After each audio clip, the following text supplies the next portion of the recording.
Hi everybody, can you hear me? Yeah. Okay, great.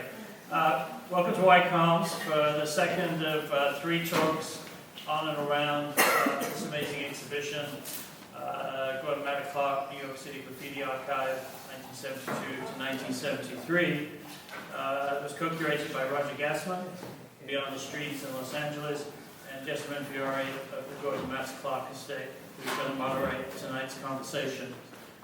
Before I just hand over to Jessamyn, I just wanted to, if you're not aware, tomorrow at 5 o'clock, so that's Saturday at 5 p.m., not 6 p.m., we have the third panel discussion, which is entitled Beauty in the Street, and it has a subtitle, New York City Graffiti, Fashion, Music, and Culture. And it's going to be a conversation between Sherman 65, Staff 161, Henry 161, and it's going to be moderated by Claude. And then following the conversation, we're going to have a book signing with many of the writers who are present tonight and others who are also involved in this project and whose work is represented both in the exhibition and the book that accompanies it. With further ado, I'll hand over to Jessamyn, and she'll introduce tonight's panelists. Yeah, we're waiting. I think we're still waiting on Wicked Gary. Yeah. Oh, he said? We can wait. Yeah, but we'll start. Hi, everyone. Thank you so much for coming out tonight to White Columns and this special exhibition.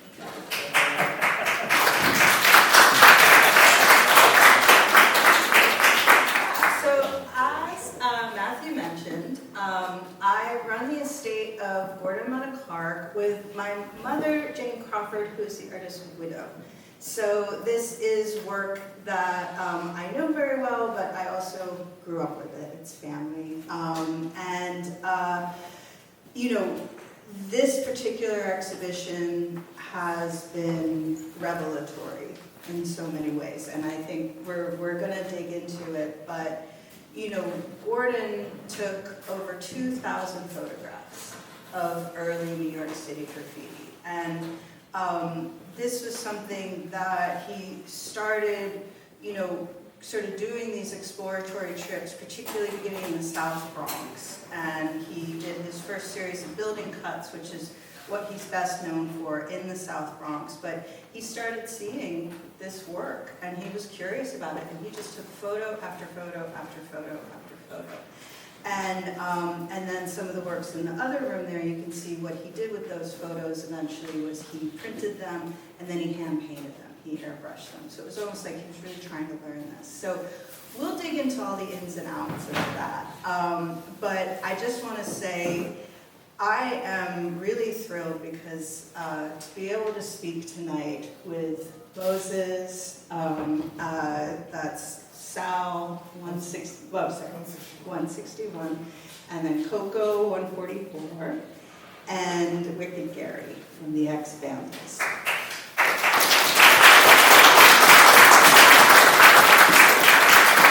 It's been incredible for me. I've grown up with these photographs, but to meet the artists behind them and the artists a part of this time through this exhibition has been incredibly inspiring. So for tonight's conversation, I'm really interested in this idea of New York City in the early 1970s.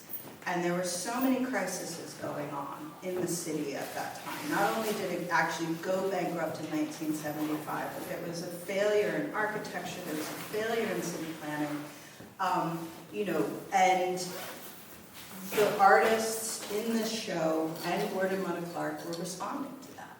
And really started, this art movement was using the city as material, was in and of the city. So I want to sort of play out those stories, but find those overlaps then with also MATTA-CLARK and what his cohort of artists were doing down in Soho, the Lower East Side. But we have a really good geographical representation here because we have Wicked Gary represented Brooklyn and what was going on there, COCO, Washington Heights and that scene, and then Moses, Upper West Side. So MATTA-CLARK, that's downtown. So I think it's going to be interesting to play out what was happening in the city and how these connections started to be made. So, thank you. Yeah, so to begin, I think if you don't mind, I might start just with each of you and how did you begin writing? Like, what was this impetus to go out and start putting your name on places? We start, Gary, do you want to kick us off? Okay, thank you. When I first started, I was looking for a way to, I guess, build on my concept of who I was and establish some sort of personality. You know, as a teenager, I didn't have money, you know, I didn't have a job. I didn't have much quote-unquote purpose, and you know, I kept seeing these commercials, be all you can be, and you know, I wasn't joining the Marines, so I was like, okay, I still got to figure something out that's going to help me be more of who I am, what I'm about. And I was around a bunch of cats who were all about their nicknames, and you know, I think we grew up in an area where people were trying to be super cool this, or super that, or kings, or, you know, feel themselves a little bit more. And I was one of those cats who did the same. You know, I started out, I wanted to be super soul. You know, I thought soul was hip at the time, and soul was good. But then one day, you know, a friend of mine reminded me how I got my nickname, actually gave me the nickname Wicked, and it stuck. And I was like, yeah, that worked for me. Okay, and I kept it. That's great. And COCO? Thanks again to everyone that's here. I appreciate your presence. Yeah, it was about I was in junior high school, 13, 14. I feel it was a combination of a lot of things that made me a writer. When I came to the 60s and 70s, there was a lot of social change going on. I caught the tail end of the hippie movement. There was, you know, civil rights. You know, either consciously or unconsciously, I practice protesting, you know, in my own way. Also, being a kid, you know, what do you do when you're a teenager? You're gonna like defy everything you could possibly defy. When I saw writers up in the Heights, you know, like Taki and Phil T. Greig, and Julio 204, I don't know, there was something there that I connected to. You know, it was just like I can't put my finger on it. I sort of put my finger on it now, but I was attracted to it. It was like a magnetic pull. Again, like, you know, it's you're a kid, you're a teenager, you're thinking of identity, and I believe that everyone that went out there, or everyone in the world, was trying to express themselves one way or another. This was my vehicle, you know, the streets and the trains. So, and I was rebellious too, as quiet and nice I can look like right now. I was a rebellious kid, you know, and I wanted to leave my mark. Yeah. And so this is what I gravitated to. I love that it's literally leaving a mark, though. You know, I think that's what's so, like, amazing about this art movement, is that it's literally leaving a mark, leaving your name in the city, in the architecture. And, you know, with the work of Gordon MATTA-CLARK, that's what he was interested in too, because he felt people were too timid in their architecture. You know, they were too timid in, you know, just sort of taking what's been given, even when it's no longer serving its purpose. Like, so much of the city at that point was failing people and failing the communities. And I do think when he saw these early, you know, writings, it was like, this is great. This is, you know, these young people are putting their name on their city and saying, I'm here. And I think to him, that's what the inspiration was in a lot of ways. So, And it was sort of like, well, not sort of, I feel that it was, we were making public property our property, in the sense that we put our mark on it, we put our name at that space. and then Moses, for you, was it similar when you were were you seeing the works, like the other artists making their mark, and you kind of wanted to add to the conversation, or how did you come to it? Well, yes, that's true. Well, first of all, I want to say thank you, Jessamyn, for this talk, and also to Roger and to White Columns for putting together this historic exhibition about early graffiti together with MATTA-CLARK's work that he took the photographs. I think that this is an incredibly important show, so I'm really happy to be part of it and to participate and contribute to it. But I grew up on the Upper West Side, and it was like the South Bronx, It was burnt out buildings, it was urban decay, there was violent street gangs, there was hard drugs, and I didn't want to be a part of any of that. I guess I like to draw and things, so I wanted to be creative.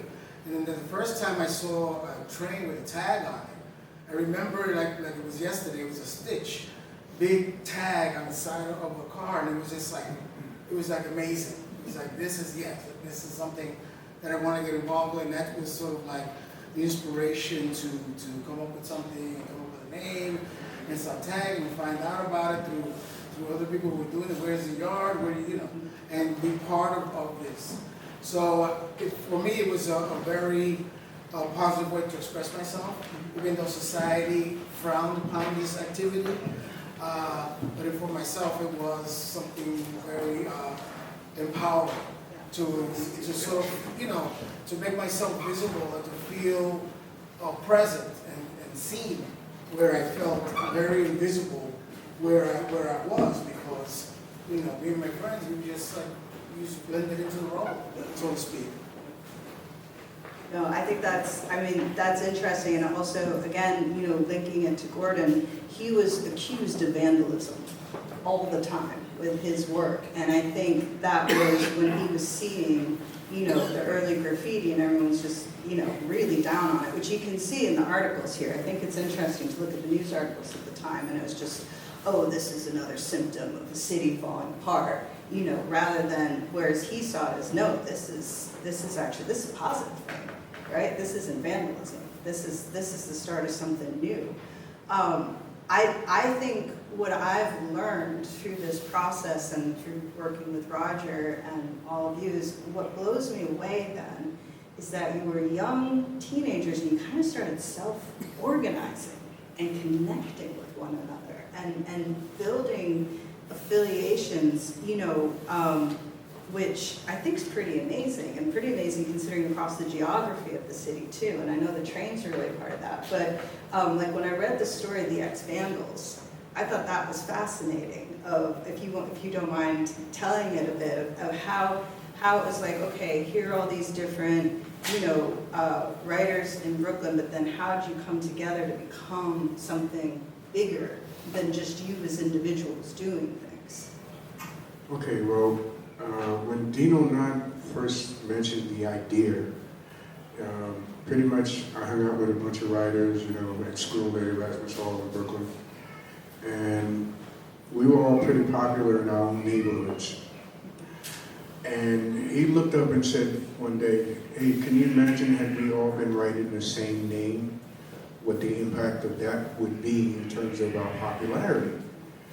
And we all just looked at each other like, yeah, that's pretty cool, because we were really, really well known. And so we talked about it for a bit, and then Friday afternoon, we decided to go to Dino Norris' house for a meeting after school. Ex-Vandals didn't exist. We sat there and sussed it through, thought of names that we liked, purpose, what we were going to be, how we were going to represent. By the time we walked out of the building, the ex-Vandals were born. We played around with a bunch of different names. Vanguards were some of our friends who lived in Brownsville, sort of, not Fort Greene, but that style area. And there were some of our friends, but they were basically a gang that had writers in it. We didn't want anything to do with the gang part, but we liked the power that the band had. So we wanted to stick with that for a little bit, and when it came to being, somebody mentioned Vandals, well, we're Vandals, because we're always tearing stuff up. we liked it, and then that wasn't the end of it, so somebody said, yeah, but we're also experienced. And then somebody was like, yeah, but we're gonna get caught trying to write that. That's way too long. Somebody else said, okay, well, let's shorten it. Let's just make it X Randalls. So that's how the name was formed. We left that day. We said, let's give them a little something to think about. And we came up with WBYA. And everybody was like, what's WBYA? I was like, we'll bust your ass. And that was basically because we were pretty much kings of our neighborhood. We knew nobody could top us if we did this properly. So we put that out in secret, and then we went back to our respective neighborhoods. And like I said, Friday afternoon was after school. X-Randalls didn't exist. Monday morning, when you came out, or you saw it everywhere, it was X-Randalls, and nobody knew what it was, and it just went ballistic after that. But the networking was because when we went back to our own homes, everybody went to different neighborhoods. And then we all took a pledge to basically give up our individual names and only write the crew name and not tell anybody who our identities were, and that helped the mystique of the organization and the fact that nobody knew who we were or what we were at the time. Effective technique. That's amazing.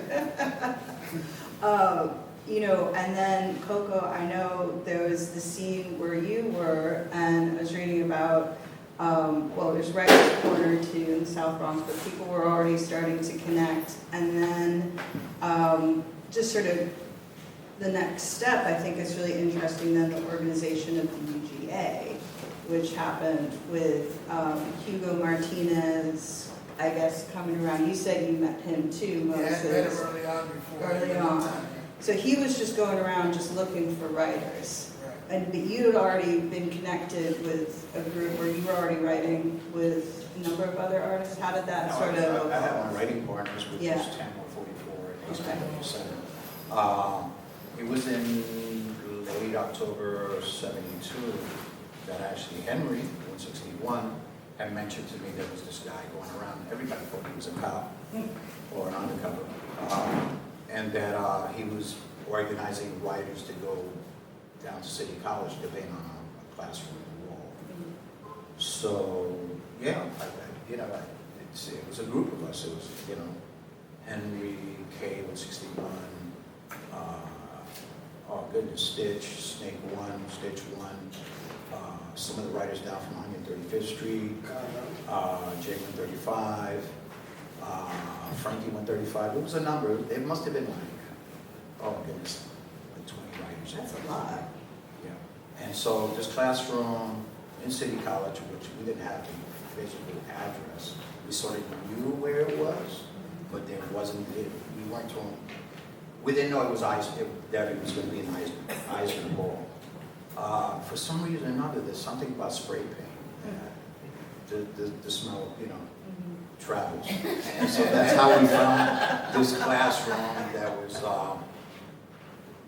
just, covered with brown construction paper, and guys were already going at it. So that was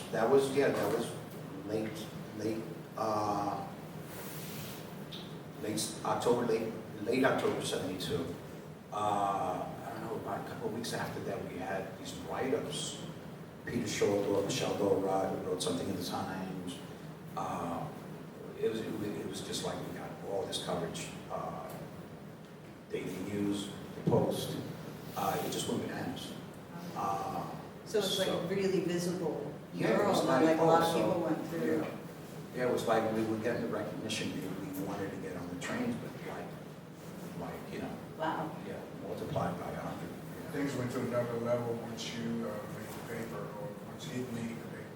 Right. Yeah, I mean, as a writer, we were looking at papers when we saw the articles that came out on Tacky. It was like, when are we going to come out? When is somebody going to get us on the train? Or something like that. But it wasn't happening. And it's not, that identity crisis that almost everybody goes through and stuff. Right. And, I mean, the vandal part, or it being I love breaking the law. I loved breaking the law at that time. I don't break the law anymore. loved breaking the law. There was this adrenaline of going in the trains and writing on the streets and the whole thing, and it's just like, and getting away with it, you know, which was like, it was great. It was great. I feel like every writer has this virus, and we still have it, and I still feel like going out and but I think I'm getting off the subject. But so then what was it like then? I mean, because obviously that project and the success of that led to the UGA kind of setting up a space, right? And inviting and that's a big transition, going from you're on the trains, you're doing this, you know, you're breaking the law, to suddenly you're in a gallery or a space. Well, we inside. were invited to do the backdrop for Twilight Far in March of 1973. And I think we did 7 performances or something like that. It was aggravating a lot of the dancers because it was just like, it was just like, yeah. I think some of the dancers got kind of teed off also, because at the first performance, we all went out and were like holding hands and then we got a standing ovation and we were spraying paint and the lights were hitting on it. And it was just something, it was like, I felt like I made it. I could die tomorrow, I made it. From there, we did a couple of murals, and that went over to 3 murals. Bombers also. Yeah, we did a number of things. We did programs, we did Good Morning New York, we did PBS, we got a lot of coverage. So it just kept on climbing. And then I wasn't part of the organization during the summer because I became dad when I was 16, so there was things that I had to attend to. But I came back to the group in time to participate in the Raisin Gallery show in September of 1973. Right. And that was like a watershed moment. Yeah, that was fun. Yeah. It just kept on. I mean, I think it's fascinating though, this idea then of, I mean, the Twilight Clark performance, that's pretty visionary to include the artists in that way. But bringing the work off the streets onto canvases, that's definitely a choice, you know? And I think what's fascinating, just again, sort of going into these overlapping worlds, right? So Gordon MATTA-CLARK and his group down in Soho, they started an artist-run space called 112 Green Street, at 112 Green Street. And at the time, it was one of these former factory buildings. There had been a rag picking factory in the ground floor that moved out. And so these artists, they moved in.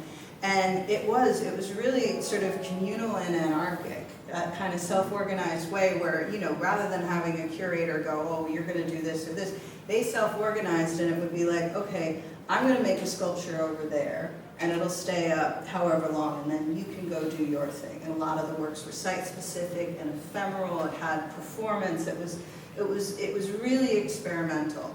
And Gordon used it as a base to experiment. But he had this thing because he wanted to use the city itself as material, and he wanted to bring people's attention to what was happening, like particularly in the South Bronx, because he had just come, you know, graduating from Cornell with a degree in architecture, where he, you know, was taught, like, particularly, you know, sort of the grades of modernist architecture, but what he saw is that so much of that was just failing people. And these grand plans were failing people, and the housing was failing people. And so he wanted to draw attention to those failures, and also draw attention to, like, you know, the failure of architects or city planners to work with the community and with the people and actually have their voices involved, right? So it was in '72 when he started, you know, walking around and preparing for his first solo show at 112 Green Street, which had the Bronx floor cuts. But that's when he started taking all the graffiti photographs. And he was doing that into the spring of '73 then.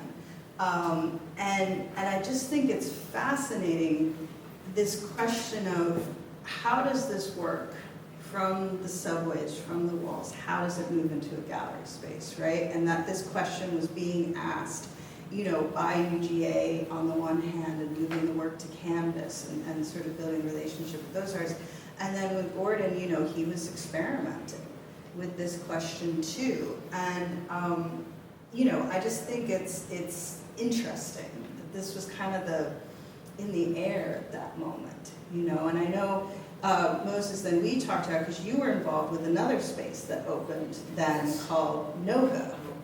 And that was up in the Upper West Side, right? And that was a little different because I know it opened a little later in '74, I believe, by Jack Pelsinger, who also had worked with the UGA. Jack actually, while we were doing the work at the Joffrey Ballet, he was good friends with Herb Migdal. So it was through Herb Migdal it was through Herb Migdal that he introduced it to Jack. Actually, Jack took that video. Oh, wow. Him and he did it both with he did it with Michael Lawrence, but most of it was done by Jack. And there wasn't supposed to be any cameras during the performance, so they did it on the sneak, which was wonderful. Otherwise, we wouldn't have to. Yeah, no, it's great they did that. But it was Jack. He had a studio space on 27th Street between 6th and 7th, like right up the block of where FIT is. And yeah, he opened up the doors for us to go in there and paint. They butted heads with Mr. Martinez, and so, and I think it was just time to move on. So during the summer of '73, that's when UGA was able to acquire a space on 29 Jamel Place on 168th Street off Amsterdam Avenue. And at that time, the city was going through its thing, and we got 10,000 square feet for $1 a month. Wow, that's amazing. But that's that moment, isn't it? I mean, it really is like these spaces were just, because I think NOGA was similar too, right? It was a former... Yeah, it was a storefront on Columbus Avenue between 88th Street and 89th Street, and it was, you know, these abandoned buildings, but at the storefront, he was able to get the storefront and then invite any writer who's welcome, which was great. You know, I mean, I thought it was, that would be my concept. It's like, hey, we invented this stuff, right? I mean, not everybody is, everybody does a different creative level, but everybody's welcome. And so it was really gave me an opportunity to start doing graffiti on canvas. And I sold my first painting was through NOGA. It was this big spray painted piece that I did. I sold it to an architect, and that was really empowering for me. It's like, wow, this can really happen. I mean, you know, as a kid, you're like, okay, you know, the whole system's against us, but so then that kind of opened my eyes more about, you know, possibilities of art, and also there was an organization called Garden Riverside, and they were teaching photography. So they would give kids cameras and film, and you know, go out shooting, and then we would develop it in the dark room.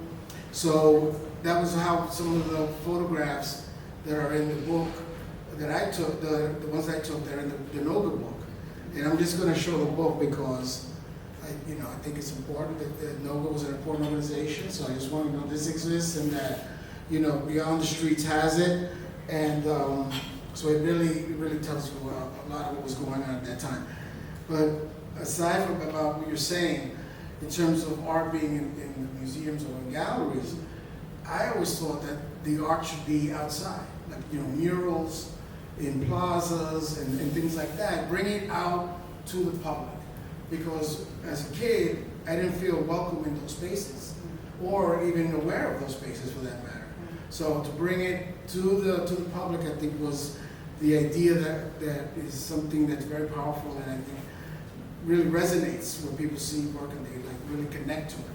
So, how do you, Gary and Coco, how do you feel about that? I mean, again, just on this question of sort of the transition of the work from streets into a gallery space. I mean, it's. I feel like there's still tension there even today. Well, you got to remember it was all brand new. Nobody had done this before, so there's tension in that because of the unknown factor. Period. But I will say the UGA was the first entity to actually sell graffiti on canvas, which helped start it and kicked it off, to the art world. there were other things that happened after that, which also were catalysts that really pushed it forward. But again, that was part of the relationship with the press and some of the people who fell in love with it, the movement at the time, were important people who had name recognition and places where they had influence, like the New York Times. So when articles would come out, that would give us a bump and would raise our heads up above the mud a little bit, you know.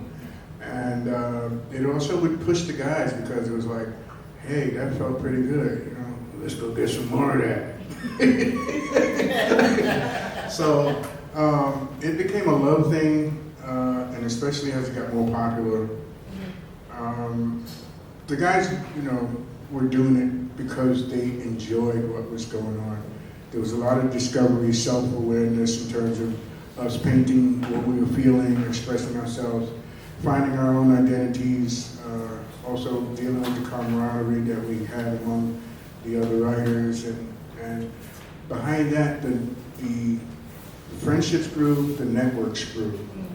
And by that happening, we also started to see the movement grow because now we're making more connections. We're getting into places we've never had access to before, like museums, like galleries. We're meeting people who can open doors and make things happen. And eventually some of that stuff did work. You know, people like Hugo were visionaries in terms of putting us together, and the guys, you know, with Nova. But I think those three organizations were catalysts to, you know, really pushing things forward to another level, because it became an organization that had a purpose to get this done and to make these expressions of what we see on these walls today. It was a lovely time because it was a time of learning. Nobody had ever done this before, so it was all brand new to us. So it was amazing to us, confusing and crazy to the public who felt that they were under attack, which they were, though. But it was a wonderful thing because the thing that grew out of it was all these wonderful friendships. And, you know, when you're around some of the most talented people in the city at the time, and they're vibing off of each other, it can be a really beautiful thing to see what comes out of those moments. And fortunately, we were there for a bunch of them. That's beautiful. I also feel, I want to add that, you know, the majority of us, you know, I've read that these kids from the ghettos, and I got to buff that out. You know, the majority of us were working class kids. We came from working class families.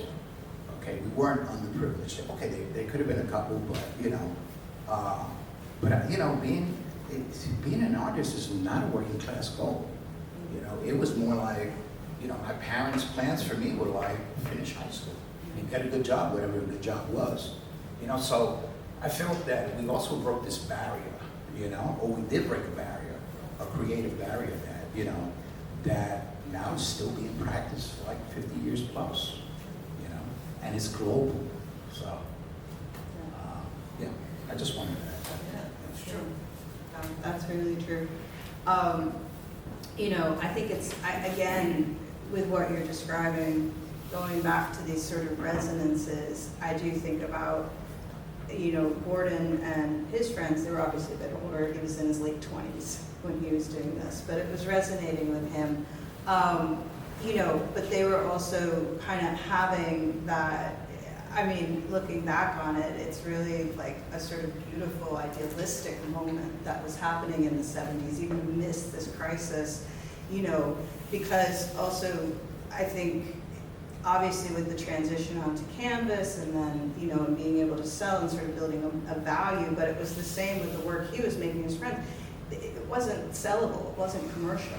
It was making work for work's sake in that moment. And really, and again, and really connecting with the city in like a visceral way. And I guess I just want to ask, because, you know, talking about this moment, which you did so beautifully, what was it like for you then to see these photographs? Because these photographs, we didn't realize how special it was that he took all these photographs at this moment, 72, 73. It wasn't until Roger really got in touch with my mother, and because he had seen, you know, one of Gordon's graffiti photographs, and but he started thinking, like, are there any more photos that he took? Are there any more negatives? You know, even if he didn't print them. And then my mom was like, yeah, he took thousands. And, you know, and so it's been a really amazing journey with this show to scan all those negatives and to print them.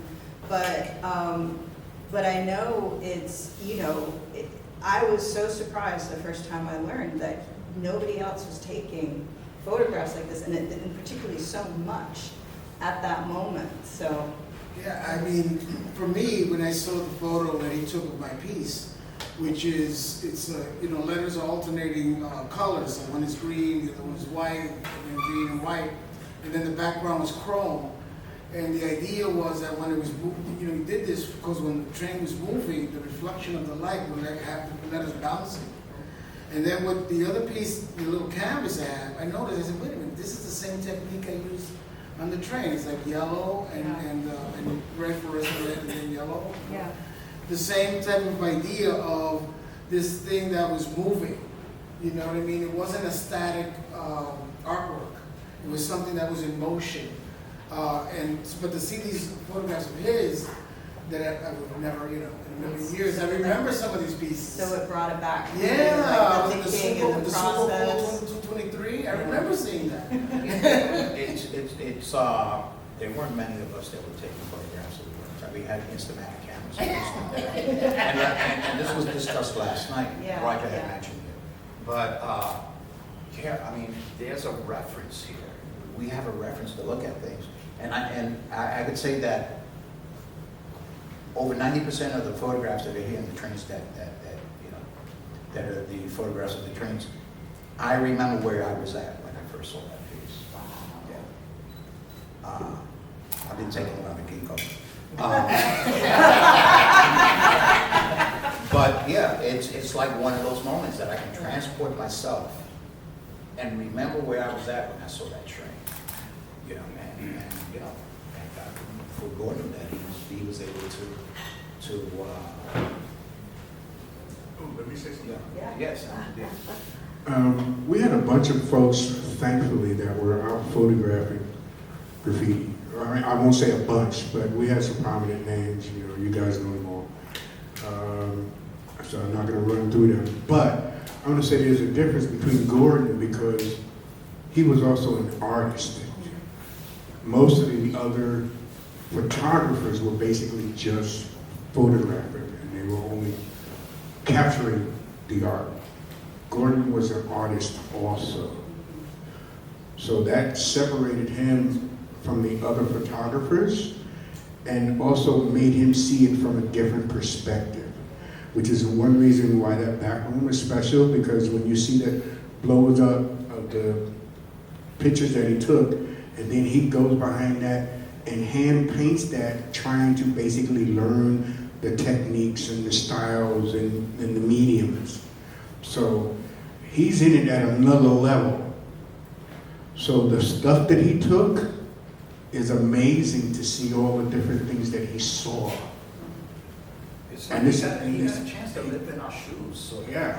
And he was definitely emulating and trying to figure out what it was we were doing and how we were doing it, what the techniques and everything was about it. So he was a lot deeper than a lot of the photographers, and I just wanted to state that because I think people take that for granted, and they don't realize that there's a different aspect of just being a photographer, but being an artist and a photographer, that it adds to what you're doing in terms of the work. Yeah. No, I do. I feel like the more time I spend in this exhibition and also talking with you all and the other artists, it's like there's such a deep connection there, and it is an artist to artist connection, you know? And, you know, and I can't help but think, like, God, if he was here, I would love to hear that conversation, you know, of, you know, because, I mean, you can see, he was trying to make the connection, figure out what was going on, figure out the language, because I think he could see that there's a conversation happening, which you see when you look at all these photographs, you start to see that emerge. Participated in the conversation. Yeah. And you did a good job. Amazing. Well, I do want to give time to open it up to some more, questions and comments too. I don't know how we're doing on time. Yeah, would you wanted to say something earlier, and I'm so sorry. I just didn't want to stop the flow, but I saw you had your hand. I want to jump in. To make one comment when you were talking. Oh, okay. Can I, Yeah. Do you want the mic? when you guys were talking about how exciting it was to be able to paint on canvas. And I'm one of these people that I knew how to draw when I was young, and I wanted to go to art design and all that. I ended up in Evander, but I wanted to go to art school. So the idea of painting on canvas was very exciting. You were saying it was like we were a bunch of knuckleheads, didn't know what we were doing.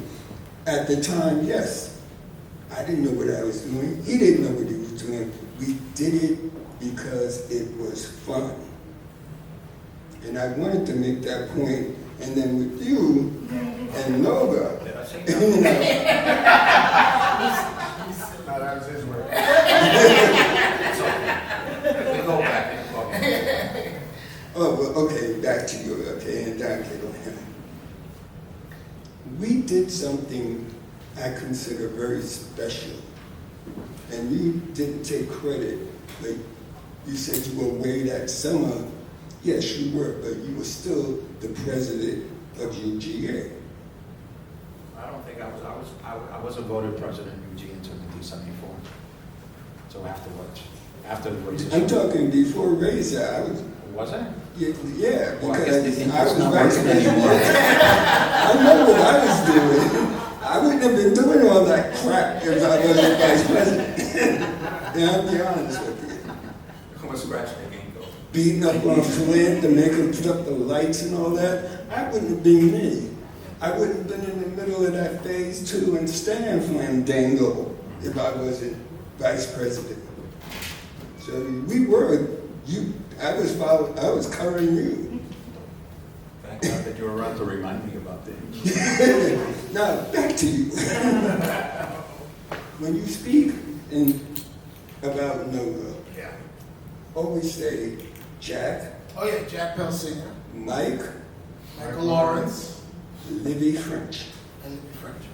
Always say those three because they busted their butts for you guys to make sure that happened. And that's what I went to say. When you held up that book, I said, you better say Libby French, you better say Michael Lawrence. I don't care if you're going to say me, but you say that. All right. Okay? Well, a bunch of guys from who were, I guess, I don't know, former UGA came through NOGA as well. It was Obama and COCO went through with phase 2 and a couple others. Stan 153 was part of NOGA. Ali came through. So there was a bunch of people coming through the space and, energizing, the whole atmosphere of what was going on. So yeah, and that's a perfect point. Thank you for correcting me. I'll take that in the spirit that you're giving is that Jack Pelsinger was the one who organized NOGA and got the space, and it was encouraging the kids to come in and paint on paper and then eventually on canvas. And Michael Lawrence was the one who took a lot of photographs of what was going on in the space as well. And Libby French was also helping in a more administrative and writing way. Paperwork and stuff like that. So, you know how it is. When there's an organization, there's people behind the scenes who are doing the work, and they should be recognized for their effort because NOGA made a big impact to me because it motivated me to go on and do bigger and greater things. Because I went on and I studied architecture became an architect. I worked in a private firm designing schools for the Board of Education and public buildings. So it was really, it's like, wow, possibility just opened up for me for that. Because I know a lot of my friends and buddies who didn't make it. You know what I mean? They got caught up in the system, and they didn't, very few made it through. So yes, thank you to Baba for bringing that up. I appreciate it. Thank you. Coast TDS graffiti artist, and I'm sitting here and I'm listening to these guys, and I love this because if it wasn't for this, I wouldn't have been doing what I was doing. I'm from the second generation. I started riding on the trains in 1981, and I've always looked up to these guys, and I'm looking and I'm listening, and I got chills because I can identify with the part when COCO was talking about how we were black sheep. We were the black sheep. And as I look back in retrospect, I think about it. I'm a graffiti vandal turned graffiti artist now. There's a big difference. And look at us now. I look back and I'm like, damn, I was a kid, being rebellious. That was a form of rebellion. They didn't allow us in galleries, But I was always an artist. Since I'm 7 years old, 8 years old, my dad gave me a little pad, and then I started writing graffiti on trains. I loved it. I was attracted to it. I look at this, and I remember seeing this when I was a kid. And I'm like, how do you like us now? We are one of the most sought-out art forms globally now. And it feels good to be looked at as a rebel, a vandal, or low class, ghetto kids. And it started with kids, and look at us now. We're all adults, and we're not doing panel discussions in art galleries, museums, Cornell University, all these, it's beautiful, man. It's a beautiful feeling, man. Thank you guys for starting this movement. Oh my God. Right on. Thank you. I always looked at the movement like, okay, we were some of the first writers, so we're like, I look at it like the Olympics, that like we lit the torch, and then, and then other people were carrying it, so there's 5 generations of that torch being carried. So, and it's big. It's big. It doesn't only belong to me. At one time, I used to get upset about things, and then I realized that this is big, really big. A little part of it belongs to me because it's that big, So it's taken writers like you and writers from the next generations, from the 90s, from the 2000s, and to current writers now that keeps this movement, Can I just say one last thing? So it's funny because I had a friend a while back, a long time ago, his name is Delta 2. He's still a friend of mine. And he brought me to a guy named Martin Wong, and I saw a couple of black books to him. And who knew that 40 plus years later that my stuff is now in the Martin Wong collection in the Museum of the City of New York. And then today, a good friend of mine, Christine, right over there, she's a teacher, art teacher, researcher. She sent me a bunch of images, and I'm like, this piece is so old. She was in NYU. I'm part of what's the name of the guy's collection? It's the 5 library at NYU. There's the artist. My stuff is in NYU. I'm like, I would have never knew this. I'm like, if it wasn't for people like her that I met her, she's a TRT, she's a researcher, I wouldn't have knew that my stuff is in NYU. It's crazy. I just want to add real quick about the phenomenon of graffiti being global. Because when we were doing it, the way I thought of it, I thought, this is a New York thing. This is New York. This is, this is me. I'm New York. This is it. And like anything else, when something has this spirit to it, people are attracted to it, and it just grows and it just spread around the world. And that was a very, like, wow, this is amazing that happened. Because I never would have thought of that before. I don't know, Gary, how you feel about that? Okay, I am fascinated that this has become something that they thought would hopefully only be a fad. Give them time, they'll grow out of it. We'll spend enough money on it, and once we wipe it away, they won't be able to do it again, and it'll be gone forever. Instead, it has become a culture. it has over a 50-year history with many branches on the trees that have touched all of our yards. Okay. I also want to make a connection that I don't share much.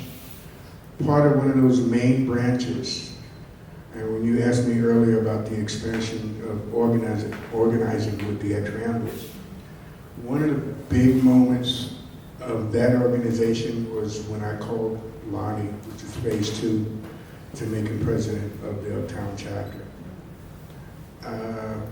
Basically, when I called Lonnie, I said, Lonnie knows who needs to be in, who's uptown, and once you get the man, everybody else will follow, just because that's who he is and that's what it is. So that is a catalytic moment that pushed things to another level, just to get Lonnie to be the head of X-Ramblers Uptown. And right behind that, I was just like, okay, we got everybody we need. Here they come. We don't have to ask. Lonnie knows. It's all good. But it was a pivotal moment in expansion and in also the fact that I didn't have to really hit the ground and go find everybody. Because everybody knew Lonnie, Lonnie knew everybody, and he also knew who the quality and who we were looking for in terms of membership and what the requirements were, you know, because we were only looking for the best of the best. Again, I am amazed at the level of self-organization. Like, it really is incredible, these connections, and then that willingness to work together and expand and kind of all be a part of it. I mean, there's a collective nature in that seems so organic that I just think that's really rare, you know, for like generationally speaking. It's really special. Between NOGA, UGA, and groups like the X-Ramblers, those are all catalysts for networking. Right. And I gotta share this with everybody here. The city of New York also did a good job of putting together a network. They used to call them clean teams. And basically what happened was, when you got busted, they would assign you to go clean up some stations with some other riders. Now, it was deemed as a punishment, but what it really ended up doing was forming new networks of guys who didn't know each other from different parts of the city, exchanging information, techniques, styles, information, like what time is that yard clear? How do you get in the fence over at so and so where the train layers are? So, had they thought they were punishing us, they were creating a brand new network because, okay, what you doing when you leave here and we finish cleaning? Let's go ahead. And whoever was sharing the information would take you to the new spot and show you how to get in and give you access. And now you got another 15, 20 people who know the same information. And you get clean teams every week in the subways. Put 7 of them during the course of the week. That's over 100 guys that you just helped train. So thank you, City of New York, for forming the clean teams, because it was a vehicle for networking and for growth, exchange of ideas, partnerships, and it was also another way all the cultures got together without seeing cultural differences, because we were all writers when we got together. You know, we weren't graffiti artists. You know, when we met each other, hey, what do you graffiti art? No, we were writers. That's what we still are. So it broke down a lot of racial barriers because writers from all different. we saw no colors. Yeah, Except for the color of your pants. Ethnic groups were just like one, you know. So I just wanted to add that to that. Color that was most important was the color of your paint. I wanted to add to what Gary had said, 2 things. True.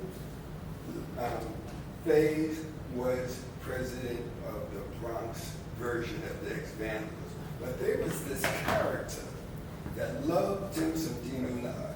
His name was Stay High, my friend.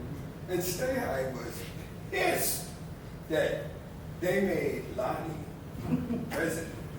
And guess what? Guess what Mr. Stay High did? He said, oh, really? Watch this. And he went ballistic. Really? What did he do? He just X-Randalled every place, everybody. Even Craig was going, what's wrong with Craig? What's he doing? I am the president. And Wayne was like, you were short. Wayne just blew that up. Even Dino Nod had to mention the fact that, what is up with Stay High? Everybody was like, what is up with Stay High? It was a love affair. Yeah. It wasn't, it wasn't anger or, you know. I know, it was a love affair. I just said that. But I had to mention that, because you couldn't say phase, and I was like, yeah, but who did all the work? Stay High. Amazing. Do we have, oh, there's one more question right there. Oh, sorry, yeah, we don't have movable It's okay. mics. Speak loudly. Hi, my name is Armando. I also echo the gratitude to hear, living legends. I think it's such a privilege to hear that type of information. Gary, you touched on something also just before I raised my hand on how it created a sense of community. I think it caused, for me, my experience was I wouldn't have certain friends to this day if I didn't know about them. I think that's really important. My original question was, I wonder if Gordon, to create 2,000 images, it takes some time. So I wondered if he got to encounter any of the writers in that time period. So it's interesting. All we have are the photographs, right? So, and I know Roger has looked through every single one. He does encounter kids, teenagers. I don't think he recognized anyone from them though, right? But you could see that he was, he was having conversations with people and getting them to pose in some of the photos. But mostly, I do think he was just really interested in the art. It's just obsessive photo taking of the works. She pointed out in one of the photographs in the back how the original photograph didn't have Gordon's name on it. One of those photographs Gordon tagged. Yeah, that's true. He put his own name up, so he was identifying with what we were doing. And it took his little moment in time to say, yeah, I got to put myself down on this. And I just noticed it in this installation because that image, I think it's in one of these images, and I just saw, hold on a second, because there's a creep. Basically, he wrote creep, and it's not in the original image. And it's like, oh, what is that? Is that him? Yeah. So the one thing about, to understand about Gordon, he was not famous at all when he was alive. He was what was considered an artist, but he was we have interviews with him.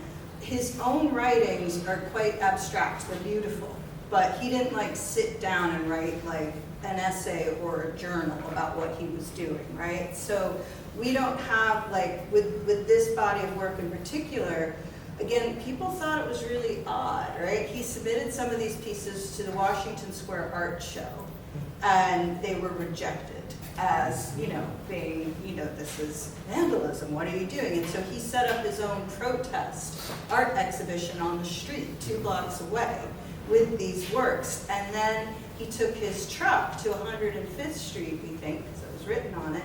And yeah, he had connected with the community, or we were talking about it, maybe he just came out with a whole bunch of paint and said to people, go to town. But you can see those images, and it's, it's kids, it's adults. Everybody looks like they're having an amazing time, and he looks like he's having a great time. And they're covering the truck with graffiti.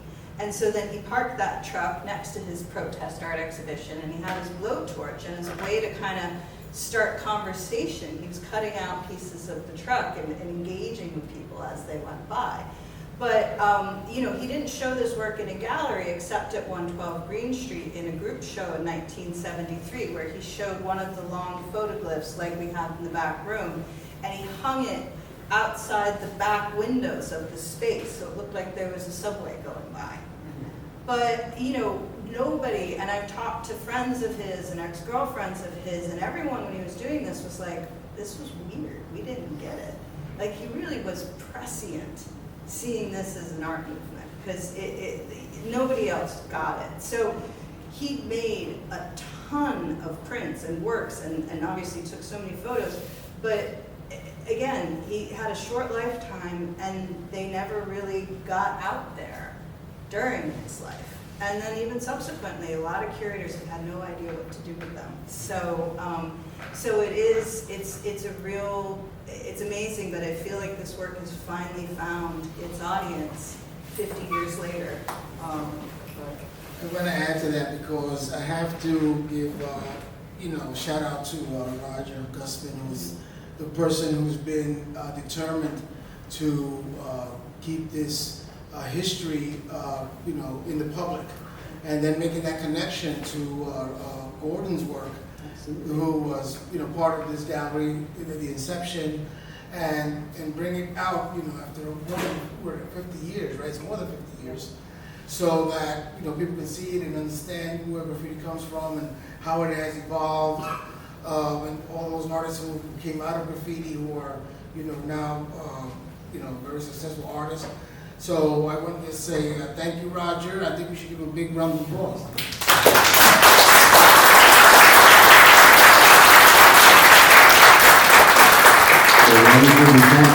I want to say thanks to you guys for sharing the collection for Gordon and the family. It's nice to see something that has been basically hidden gems for the first time, and there's so much memories. There's so much history, there's so much culture in each of the photographs. So I appreciate seeing the collection. It is, it's nice to see stuff you don't get a chance to see often. So to see special glimpses like this is just magical. And I appreciate everybody who came out to appreciate it and take the time to learn about it, see it, and participate. And I'm glad to be here, so thank you guys for having me. Thank all of you.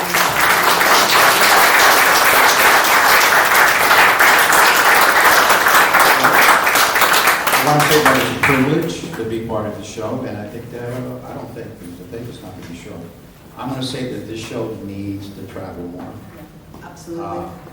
With other additional pieces. Let's go on tour. Let's do it. World tour. Come on. Yeah. It's a privilege. I'm honored, and thank you very much to the gallery, and you, Jessamyn, your entire crew at the gallery. It's been one of the smoothest shows I ever participated in. Thank you. Thank you.